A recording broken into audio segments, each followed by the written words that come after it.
What's up guys? In this tutorial, I will show you how to fix the Windows could not automatically detect this network's proxy settings error you are getting on your Windows PC.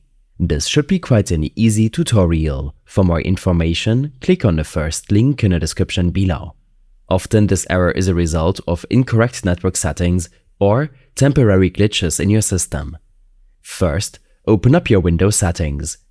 Navigate to the Network and Internet tab on the left pane. Then scroll down to find the proxy option and click to expand it. Under the Manual Proxy Setup section, ensure the Use a Proxy Server option is toggled off. Next, it's time to reset the network settings. Go to the Start menu, type CMD and run it as an administrator.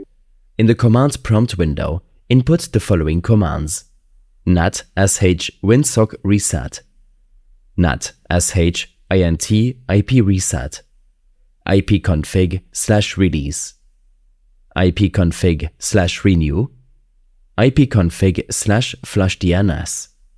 After executing these commands, you need to restart your PC to fully apply the changes. The error should be gone post-restart. If the error persists, don't fret. Head back to the Start menu. Search for Internet Properties to open this window. In the pop-up window, switch to the Advanced tab and click on Restore Advanced Settings. Hit Apply and then OK.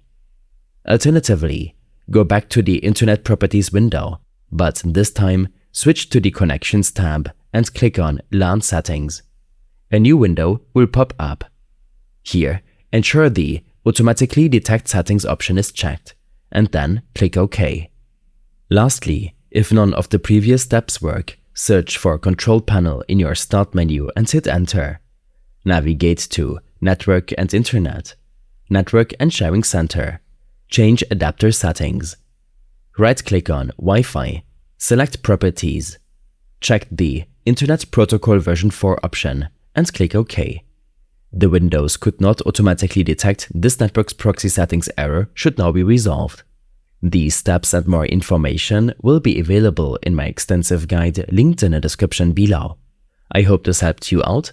Leave a comment if you have any questions and see you in the next one.